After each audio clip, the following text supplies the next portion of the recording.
एकादशी को लेकर भी थोड़ा भ्रम है। कुछ लोगों को लग रहा है 1 तारीख को एकादशी करें या 2 तारीख को करें, क्योंकि 1 नवंबर को भी एकादशी आ गई है। लेकिन वैष्णव मत के अनुसार जो वैष्णवी एकादशी, द्वादशी प्रधान एकादशी करते हैं, उनको 2 नवंबर को एकादशी का व्रत करना सब प्रकार से समीचीन है, उचित है। कशोधन जी, ये बड़े दुर्भाग्य का विषय है कि आज हमारे त्योहार 2-2 दिन में बट रहे हैं। चाहे दीपावली हो, रक्षाबंधन हो, गोपाष्टमी हो, एकादशी हो, प्रायः त्योहार 2-2 दिन हो रहे हैं।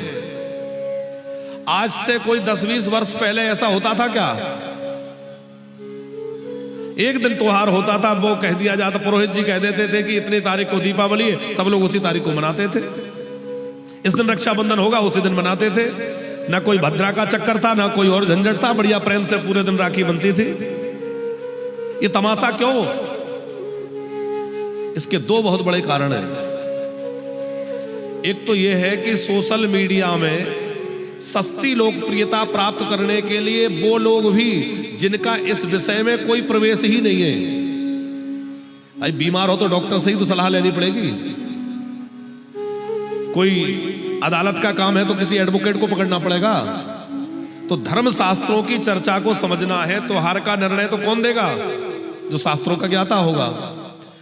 पर सोशल मीडिया में सस्ती लोकप्रियता प्राप्त करने के लिए वो लोग भी ज्ञान देने आ जाते हैं जिनको शास्त्रों से कोई पता है ना, जिनको संस्कृति का कुछ पता है, जिनका कोई लेना देना नहीं है। पर उनको लगता है कि व्यूज कैसे ज्यादा आएंगे, तो कुछ ऐसा बोलो जिससे लोग आकर्षित हों।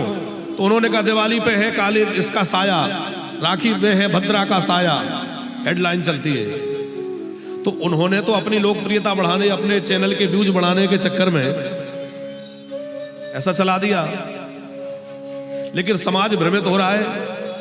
फिर विद्वान भी आपस में बंटने लगते हैं, भाई पलटो, कोई कह रहा है इस दिन करो, कोई कह रहा है इस दिन करो। इससे होता क्या है? वैसे तो अच्छा है 2 दिन मनाइए, क्या परेशानी है?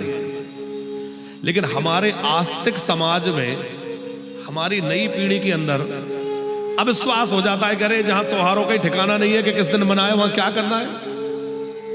जिनकी आस्था कच्ची है, कमजोर है, वो डिग जाती है।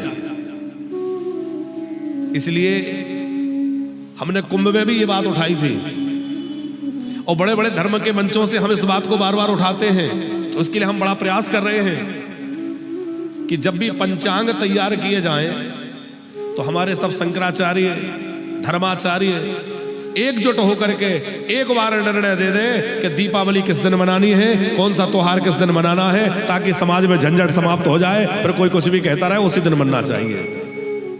पर हम लोगों की भी परेशानी यह है कि हम धर्माचार्यों की कम मानते हैं और गूगल गुरु की ज्यादा मानते हैं।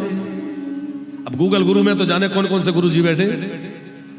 अच्छा, इसमें कुछ षड्यंत्रकारी लोग भी शामिल हैं जो सनातन को खंडित करना चाहते हैं, लोगों को आपस में बांटना चाहते हैं। उनको भी अवसर मिल जाता है और वो तरह तरह की उल फजूल बातें कह के हमारे त्योहारों को ग्रहण लगा देते हैं।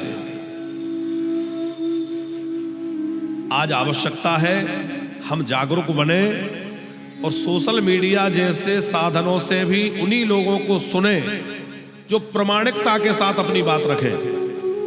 अप्रामाणिक व्यक्ति, अनाधिकृत व्यक्ति, अयोग्य व्यक्ति की बात यदि उसमें आ रही है तो भले ही उसके व्यूज ज्यादा है, हो सकता है कि उसके पास फॉलोअर्स ज्यादा हो, सब्सक्राइबर ज्यादा हो, पर हमें उसकी बात नहीं माननी। किसकी बात माननी है?